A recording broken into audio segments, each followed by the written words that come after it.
નમસ્તે વિદ્યાર્થી મિત્રો, લાસ્ટ ટાઈમ આપણે ક્રિયાશીલ સમૂહમાં બીજા નંબરનું સમૂહ આલ્કોહોલ વિશે સમજી ગયા કે આલ્કોહોલ સંયોજનો છે એ આલ્કોહોલ સંયોજનોમાં આલ્કોહોલ સમૂહ જોવા મળે છે, તેમનું બંધારણીય સૂત્ર આણ્વીય સૂત્ર કેવી રીતે બને છે, ઉપરાંત તેમનું નામકરણ કેવી રીતે થાય છે તે આપણે જુદા જુદા ઉદાહરણો દ્વારા સમજી ગયા।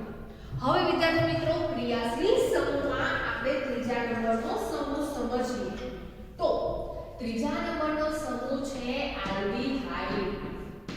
તો આજે આપણે આલ્ડીહાઇડ જે ક્રિયાશીલ સમૂહ છે તેના વિશે સમજીશું। તો વિદ્યાર્થી મિત્રો, આજે આલ્ડીહાઇડ છે એ આલ્ડીહાઇડ નું સૂત્ર શું થાય છે? તો આજે ક્રિયાશીલ સમૂહ છે એ ક્રિયાશીલ સમૂહ આલ્ડીહાઇડ નું સૂત્ર થાય છે CHO। એટલે કે આજે પણ કોઈ ક્રિયાશીલ સમૂહ છે એ ક્રિયાશીલ સમૂહ પરમાણુ સમૂહ છે, અને કોનો પરમાણુ સમૂહ છે? તો ઓક્સિજનનો પરમાણુ સમૂહ છે, જેમાં કાર્બન, હાઇડ્રોજન અને ઓક્સિજન પરમાણુઓ જોવા મળે છે। તો કાર્બન, હાઇડ્રોજન અને ઓક્સિજન પરમાણુ સમૂહ ધરાવતો ક્રિયાશીલ સમૂહ કયો છે? તો એ છે આલ્ડીહાઇડ।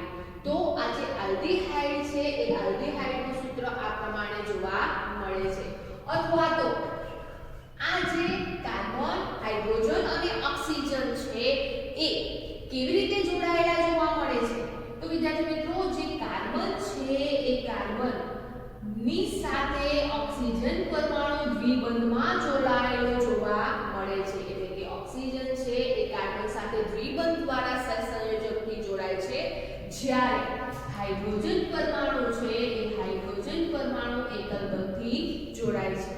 આ ઉપરાંત કાર્બન પરમાણુની બાકીની જે સંયોજકતા છે, એટલે કે અહીંયા બે ઇલેક્ટ્રોન છે એ ઓક્સિજન પરમાણુ સાથે ઇલેક્ટ્રોનની ભાગીદારી કરે છે અને એક ઇલેક્ટ્રોનની ભાગીદારી હાઇડ્રોજન પરમાણુ પાસે કરે છે, પરંતુ સંયોજકતા સંતોષવા માટે હજુ એક ઇલેક્ટ્રોનની જરૂર છે।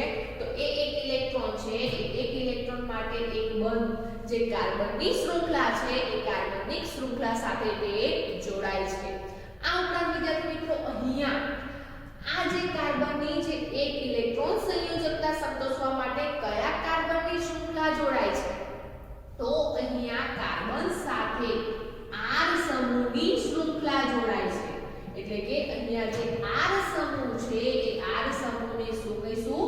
તો R સમૂહના જે પણ કોઈ સંયોજનો છે એને કહીશું આપણે આલ્કાઇલ સંયોજનો। તો R બરાબર શું જોવા મળે છે? આલ્કાઇલ સંયોજનો।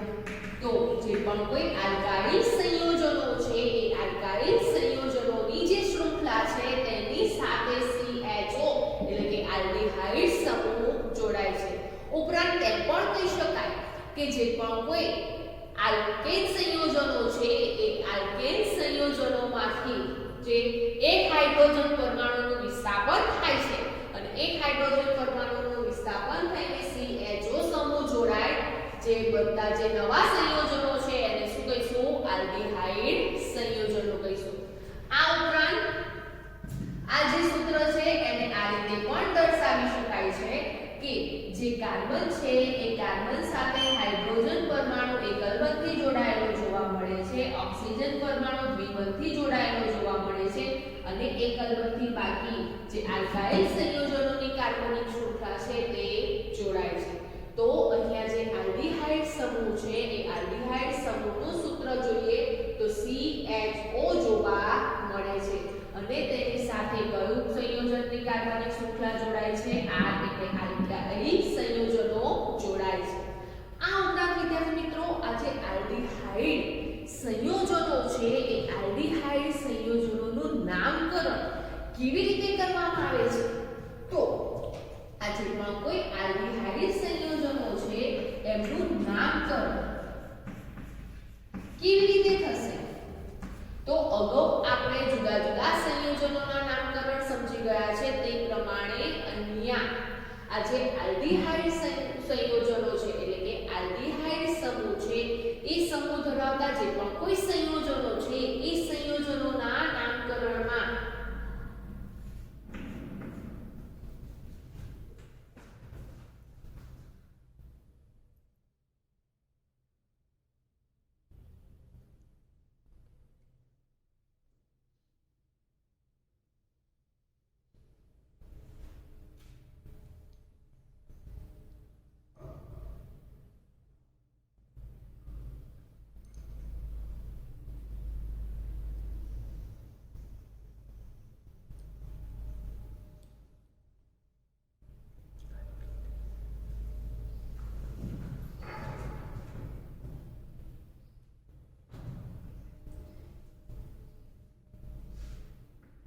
જે આલ્કેન સંયોજનો છે એ આલ્કેન સંયોજનોના જે મૂળ નામ છે એ મૂળ નામમાંથી અ દૂર કરવામાં આવે છે અને અ દૂર કરીને આલ પ્રત્યય લગાવવામાં આવે છે. તો અહીંયા જે આલ્ડિહાઇડ સમૂહ છે, આલ્ડિહાઇડ સમૂહ છે, એ આલ્ડિહાઇડ સમૂહમાં તેમના નામકરણમાં શું કરવામાં આવે છે? આલ પ્રત્યય લગાવવામાં આવે છે.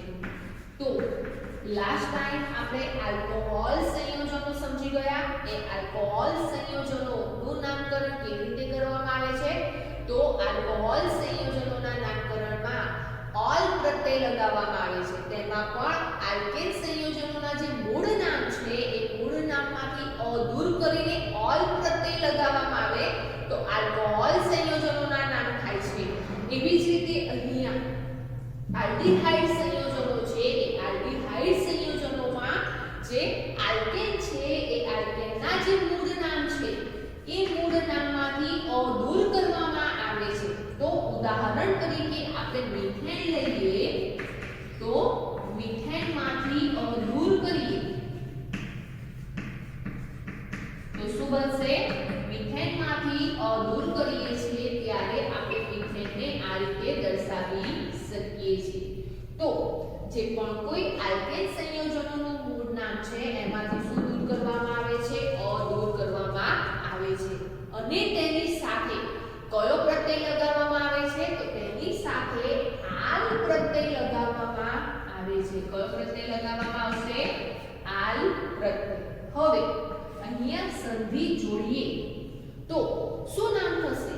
તો મિથેન પ્લસ આલ છે તો બંનેને જોડવામાં આવે તો શું બને છે? મિથેનાલ. શું બનશે? મિથેનાલ. એવી જ રીતે બીજા નંબરનું આલ્કેન સંયોજન કયું છે? તો બીજા નંબરે છે ઇથેન. તો ઇથેન છે એ ઇથેનમાંથી આપણે અ દૂર કરીએ તો કેવી રીતે ઇથેનને લખાશે? તો આ રીતે લખાશે. અને સાથે આપણે આલ પ્રત્યય લગાવીએ તો એનું નામ શું થશે? ઇથેનાલ. અને તેવી જ રીતે અહીંયા 3 કાર્બન ધરાવતું પ્રોપેન લઈએ તો આલ્ડિહાઇડ સમૂહમાં 3 કાર્બન ધરાવતું સંયોજન કયું બનશે? તેનું નામ શું થશે? તો હવે તમને આવડી ગયું હશે કે તેનું નામ થશે પ્રોપેનાલ. શું થશે? પ્રોપેનાલ. તો જે આલ્ડિહાઇડ સંયોજનો છે એ આલ્ડિહાઇડ સંયોજનોના નામકરણમાં આલ્કેન સંયોજનના જે મૂળ નામ છે એ મૂળ નામમાંથી અ દૂર કરવામાં આવે છે અને અ દૂર કરતા આલ પ્રત્યય લગાવવામાં આવે છે. અને તેમની સંધિ જોડતા જે પણ કોઈ નામ બને છે એ નામ કયા સંયોજનના બને છે? તો એ નામ આલ્ડિહાઇડ સંયોજનના બને છે. તો હવે આ જે પણ કોઈ આલ્ડિહાઇડ સંયોજનો છે એ આલ્ડિહાઇડ સંયોજનોના નામકરણ કેવી રીતે થાય છે તે આપણે સમજ્યા. પરંતુ તેમના આણ્વિય સૂત્ર અને બંધારણીય સૂત્ર કેવી રીતે બને છે તે સમજીએ તો સૌથી પહેલા એક કાર્બન ધરાવતું આલ્ડિહાઇડ સંયોજન કયું છે? તો એક કાર્બન ધરાવતું આલ્ડિહાઇડ સંયોજન છે મિથેનાલ. કયું છે? મિથેનાલ. તો સૌથી પહેલા આપણે મિથેનાલ વિશે સમજીએ.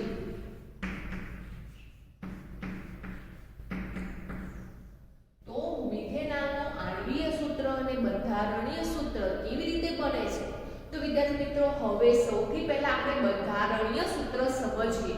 તો બંધારણીય સૂત્ર સમજવા માટે અત્યાર સુધી આપણે હેલો સમૂહ અને આલ્કોહોલ સમૂહ સમજી ગયા અને એ સમૂહના સંયોજનોના બંધારણીય સૂત્ર કેવી રીતે બને છે એ સમજવા માટે સૌથી પહેલા આપણે આલ્કેન સંયોજનોના જે મૂળ સંયોજનો છે એમના જે બંધારણીય સૂત્ર છે એ બંધારણીય સૂત્ર દર્શાવતા હતા અને એ બંધારણીય સૂત્રમાંથી એક હાઇડ્રોજન પરમાણુનું વિસ્થાપન કરીને એક કાર્બનની શૃંખલા સાથે ક્લોરીન પરમાણુ, બ્રોમિન પરમાણુ અથવા તો આલ્કોહોલ સમૂહને જોડતા હતા જેથી કરીને કે જુદા જુદા ક્લોરીન સંયોજનો બ્રોમિન સંયોજનો અને આલ્કોહોલના સંયોજનો બને છે।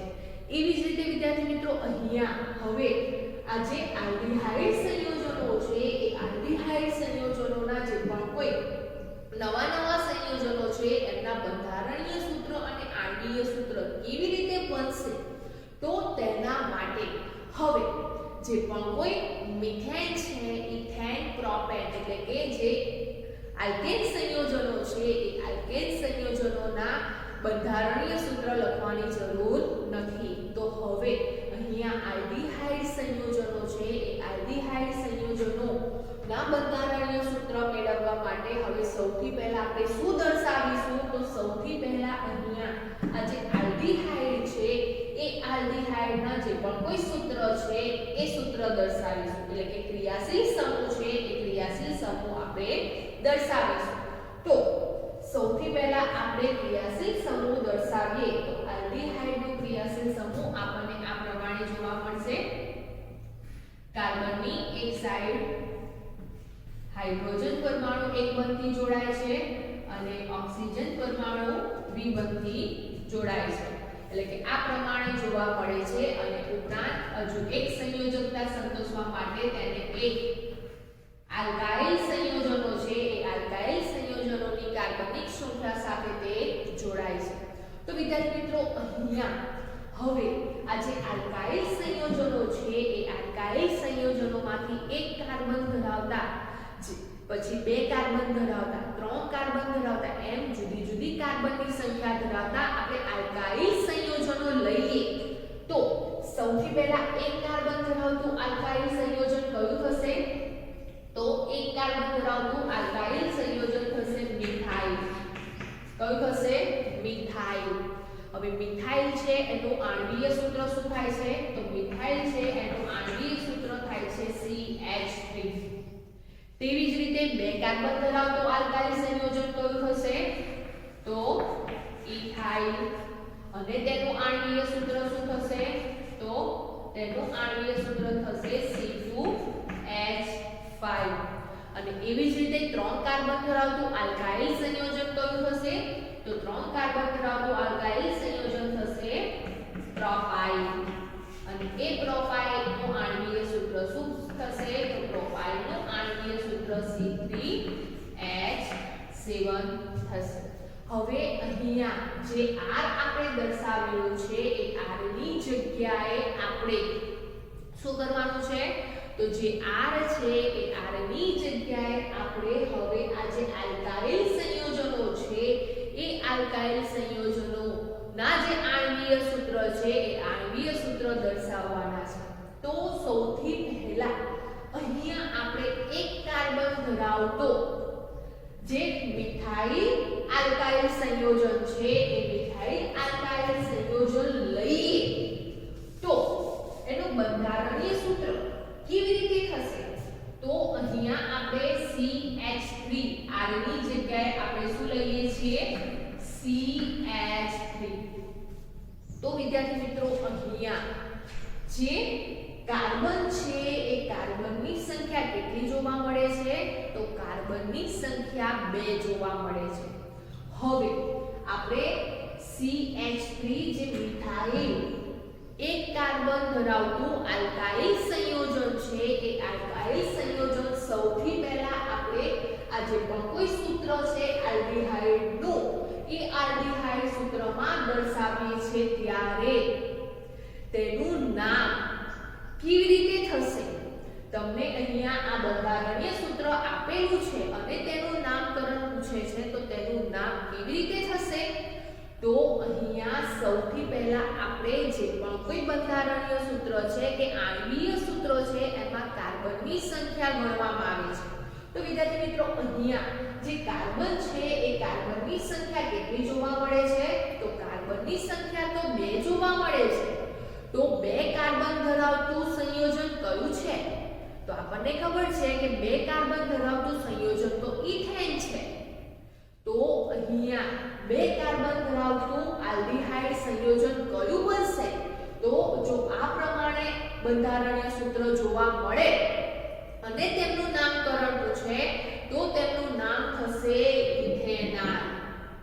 તો વિદ્યાર્થી મિત્રો સૌથી પહેલા તો આપણે શું કર્યું તો આપણી પાસે જે આલ્ડીહાઇડ સમૂહ છે એ આલ્ડીહાઇડ સમૂહનું જે સૂત્ર છે એ સૂત્ર આગળ આપણે આલ્કાઇલ સમૂહ ને જોડવાનો છે તો સૌથી પહેલો તો એક કાર્બન ધરાવતો આલ્કાઇલ સમૂહ મિથાઇલ છે તો મિથાઇલ જ્યારે જોડવામાં આવે છે ત્યારે તો આલ્ડીહાઇડ સમૂહનું કયું સંયોજન બને છે તો ત્યારે જે આલ્ડીહાઇડ સંયોજન છે એ આલ્ડીહાઇડ સંયોજનોનું બે કાર્બન ધરાવતું સંયોજન બને છે અને તેનું નામ શું થાય છે તો તેનું નામ થશે ઇથેનોલ શું થશે ઇથેનોલ તો સૌથી પહેલા બે કાર્બન ધરાવતું સંયોજન આલ્ડીહાઇડ સમૂહમાં જોવા મળે છે ઇથેનોલ જેનું બંધારણીય સૂત્ર આ પ્રમાણે જોવા મળે છે આ ઉપરાંત વિદ્યાર્થી મિત્રો હવે આપણે તો એક કાર્બન ધરાવતું મિથેનોલ સમજવું છે તો મિથેનોલ છે એ મિથેનોલનું આણ્વીય અને બંધારણીય સૂત્ર શું થશે તો અહીંયા હવે આપણે મિથેનોલ લઈએ તો જે મિથેનોલ છે એ મિથેનોલમાં આપણે હાઇડ્રોજન ઓક્સિજન પરમાણુ એટલે કે જે આલ્ડીહાઇડ સંયોજન છે એ આલ્ડીહાઇડ સંયોજન સમજીએ તો અહીંયા જે મિથેનોલ છે એ મિથેનોલના બંધારણીય સૂત્રમાં ફક્ત હાઇડ્રોજન પરમાણુ કાર્બન સાથે જોડાય છે તો અહીંયા જ્યારે પણ કાર્બન પરમાણુ છે એ કાર્બન પરમાણુ સાથે જે આલ્ડીહાઇડ સમૂહ છે એ આલ્ડીહાઇડ સમૂહ સાથે એક સંયોજકતા સંતોષવા માટે એ હાઇડ્રોજન પરમાણુ પાસે સહસંયોજક બંધથી જોડાય છે ત્યારે એક નવું સંયોજન બને છે અને એ નવા સંયોજનમાં કાર્બનની સંખ્યા કેટલી જોવા મળે છે તો એ સંયોજનમાં કાર્બનની સંખ્યા 1 જોવા મળે છે જેને શું કહેવામાં આવે છે તો જેને મિથેનોલ કહેવામાં આવે છે અહીંયા કાર્બન સાથે ફક્ત હાઇડ્રોજન પરમાણુ જોડાય છે આલ્કાઇલ સંયોજનના કોઈ પણ સંયોજનો જોડાતા નથી જેથી કરીને અહીંયા જે મિથેનોલ છે એ મિથેનોલને કેવું ગણવામાં આવે છે અપવાદરૂપ લેવામાં આવે છે શા માટે અપવાદરૂપ લેવામાં આવે છે કારણ કે જે આલ્ડીહાઇડ સમૂહ છે એ આલ્ડીહાઇડ સમૂહની સાથે આલ્કાઇલ સંયોજનની જગ્યાએ ફક્ત એક જ હાઇડ્રોજન પરમાણુ જોડાય છે અને નવું સંયોજન બને છે જેમાં કાર્બનની સંખ્યા 1 જ છે જેથી તેને શું કહેવામાં આવે છે મિથેનોલ કહેવામાં આવે છે આ ઉપરાંત વિદ્યાર્થી મિત્રો આ જે પણ કોઈ મિથેનોલ છે ઇથેનોલ છે એમના સામાન્ય નામ શું છે તો અહીંયા જે મિથેનોલ છે એ મિથેનોલનું સામાન્ય નામ છે એટલે કે મિથેનોલ છે એ નું પ્રચલિત નામ શું છે તો તેને ફોર્માલ્ડીહાઇડ તરીકે ઓળખવામાં આવે છે તો ફોર્માલ્ડીહાઇડ તો ફોર્માલ્ડીહાઇડ કોને કહેવામાં આવે છે તો જે મિથેનોલ છે એ મિથેનોલને ફોર્માલ્ડીહાઇડ તરીકે ઓળખવામાં આવે છે તો વિદ્યાર્થી મિત્રો અહીંયા ફોર્માલ્ડીહાઇડ છે એ મિથેનોલનું પ્રચલિત નામ છે તો તેનું સામાન્ય નામ ફોર્માલ્ડીહાઇડ થતું જોવા મળે છે અને કેવું છે તો મિથેનોલ છે એ અપવાદરૂપ છે હવે વિદ્યાર્થી મિત્રો તેમના આપણે આણ્વીય સૂત્ર દર્શાવીએ તો આણ્વીય સૂત્ર કેવી રીતે દર્શાવીશું તો તેના આણ્વીય સૂત્ર આપણે આ રીતે દર્શાવી શકીએ CH3CHO એટલે કે જે CHO સમૂહ છે એ CHO સમૂહને શું કહીશું આપણે આલ્ડીહાઇડ સમૂહ કહીએ છીએ તો અહીંયા ઇથેનોલ છે એ ઇથેનોલનું સૂત્ર CH3CHO પણ કહેવાય છે તેવી જ રીતે અહીંયા જે મિથેનોલ છે એ મિથેનોલનું સૂત્ર કેવી રીતે બનશે તો મિથેનોલનું સૂત્ર બનશે HCHO શું બનશે HCHO એટલે કે આલ્ડીહાઇડ સમૂહ છે તેની સાથે ફક્ત હાઇડ્રોજન પરમાણુ જોડાયેલો જોવા મળે છે હવે વિદ્યાર્થી મિત્રો નવું આલ્ડીહાઇડ સંયોજન બનાવીએ તો નવું આલ્ડીહાઇડ સંયોજન બનાવવા માટે સૌથી પહેલા શું કરીશું તો નવું આલ્ડીહાઇડ સંયોજન બનાવવા માટે એનું જે સૂત્ર છે એ સૂત્ર દર્શાવીએ તો કાર્બન છે એ કાર્બન પરમાણુ પાસે હાઇડ્રોજન પરમાણુ એકલ બંધથી જોડાય છે અને ઓક્સિજન પરમાણુ દ્વિબંધથી જોડાય છે એટલે કે 3 ઇલેક્ટ્રોનની સંયોજકતા એ મેળવે છે પણ એક ઇલેક્ટ્રોન સંયોજકતા મેળવવા માટે શું કરે છે તો એ આલ્કાઇલ સંયોજન છે એની કાર્બનિક શૃંખલા સાથે જોડાય છે હવે વિદ્યાર્થી મિત્રો જ્યારે આલ્કાઇલ સંયોજનોમાં એક કાર્બન ધરાવતું સંયોજન CH3 એટલે કે મિથાઇલ લઈએ છીએ તે દરમિયાન એનું આલ્ડીહાઇડ સંયોજન કયું મળે છે તો આલ્ડીહાઇડ સંયોજન બને છે ઇથેનોલ હવે CH3 સંયોજન આલ્કાઇલનું આપણે લીધેલ છે હવે બીજા નંબરે લઈએ છીએ આપણે ઇથાઇલ સંયોજન તો અહીંયા જે આલ્કાઇલ સંયોજન છે એ આલ્કાઇલ સંયોજનની જગ્યાએ હવે આપણે ઇથાઇલ સંયોજન લઈએ તો C2H5 તો શું જોવા મળશે C2H5 જોવા મળે છે અને અહીંયા જે C2H5 છે અને તેનું નામ પૂછવામાં આવે તો શું થશે તેનું નામ તો સૌથી પહેલા કોઈ પણ કાર્બનિક સંયોજનનું નામ પૂછવામાં આવે ત્યારે તેમાં રહેલી જે કાર્બનની સંખ્યા છે એ કાર્બનની સંખ્યાને અનુરૂપ તેનું નામ લેવામાં આવે છે અને સાથે તેમાં કયો ક્રિયાશીલ સમૂહ જોવા મળે છે તે પ્રમાણે તેનું નામકરણ કરવામાં આવે છે તો અહીંયા આ જે સૂત્ર છે એ સૂત્રમાં આપણે કાર્બનની સંખ્યા સમજીએ તો કાર્બનની સંખ્યા કેટલી જોવા મળે છે તો કાર્બનની સંખ્યા 2 અને 3 જોવા મળે છે તો જ્યારે કાર્બનની સંખ્યા 3 હોય તેવું કાર્બનિક સંયોજન અથવા તો આલ્કેન સંયોજન કયું છે તો 3 કાર્બન ધરાવતું સંયોજન છે પ્રોપેન હવે કયો ક્રિયાશીલ સમૂહ જોવા મળે છે તો CHO એટલે કે આલ્ડીહાઇડ સમૂહ જોવા મળે છે અને તેના નામકરણમાં શું કરવામાં આવે છે આલ પ્રત્યય લગાવવામાં આવે છે તો પ્રોપેન છે 3 કાર્બન ધરાવતું સંયોજન આલ્ડીહાઇડ સમૂહ જોવા મળે છે તો એનું નામ શું થશે પ્રોપેનોન તો હવે ત્રીજા નંબરે આપણે શું લીધું છે તો ત્રીજા નંબરે લીધું છે આપણે પ્રોપેનોલ તો આ જે પ્રોપેનોલ છે એ પ્રોપેનોલનું સૂત્ર આ પ્રમાણે જોવા મળે છે આ ઉપરાંત એ સૂત્રને આપણે આ રીતે પણ લખી શકીએ છીએ કે C2H5CHO એટલે કે જે ઇથાઇલ છે ઇથાઇલ સાથે આલ્ડીહાઇડ સમૂહ જોડાય છે ત્યારે પ્રોપેનોલ બને છે એવી જ રીતે હવે આપણે આલ્ડીહાઇડ સમૂહ છે એ આલ્ડીહાઇડ સમૂહની સાથે પ્રોપાઇલ જે આલ્કાઇલ સંયોજન છે એ જોડાય તો નવું આલ્ડીહાઇડ સંયોજન કયું બનશે તો આપણે સમજ્યા એ જ પ્રમાણે હવે અહીંયા કાર્બનની સંખ્યા પ્રોપાઇલની જોડીએ તો કાર્બનની સંખ્યા કેટલી થશે તો અહીંયા કાર્બનની સંખ્યા તો 3 છે અને તેની સાથે CHO જોડાય તો કુલ કાર્બનની સંખ્યા કેટલી થશે તો કુલ કાર્બનની સંખ્યા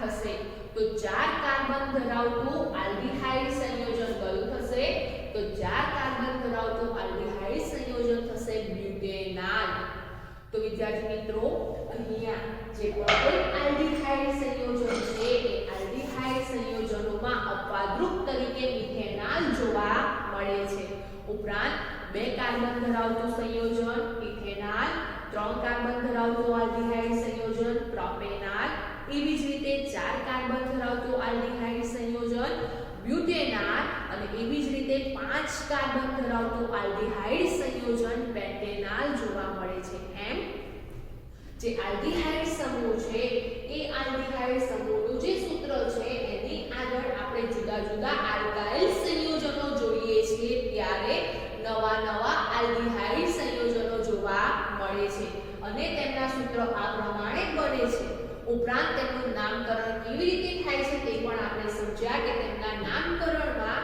જે આલ્કેનના મૂળ સંયોજનો છે એમના નામમાંથી અદૂર કરીને આલ પ્રત્યય લગાવવામાં આવે છે જેથી તેમના નામ બને છે તો અહીંયા આપણે આલ્ડીહાઇડ જે સમૂહ છે એ આલ્ડીહાઇડ સમૂહ સમૂહના નવા સંયોજનો કેવી રીતે બને છે, ઉપરાંત તેમનું નામકરણ કેવી રીતે થાય છે તે સમજ્યા.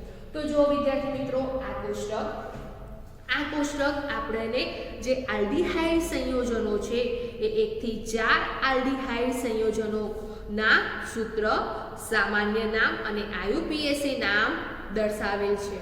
તો સૌથી પહેલા અપવાદરૂપ તરીકે મિથેનોલ જોવા મળે છે અને તેનું સામાન્ય નામ થાય છે ફોર્માલ્ડીહાઇડ.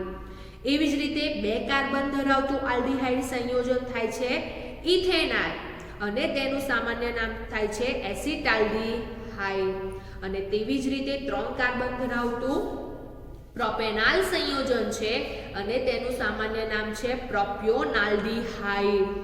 અને એવી જ રીતે 4 કાર્બન ધરાવતું આલ્ડીહાઇડ સંયોજન છે બ્યુટેનોલ અને એ બ્યુટેનોલનું સામાન્ય નામ છે બ્યુટેનાલ્ડીહાઇડ. ઉપરાંત સાથે તેમના સૂત્ર દર્શાવેલા છે. તો જે પ્રમાણે આપણે અત્યારે આલ્ડીહાઇડ સંયોજનો ના બંધારણીય સૂત્ર, આણ્વીય સૂત્ર સમજ્યા, તેવી જ રીતે જુદી જુદી કાર્બનની સંખ્યા ધરાવતા તમે નવા આલ્ડીહાઇડ સંયોજનો બનાવી શકો છો.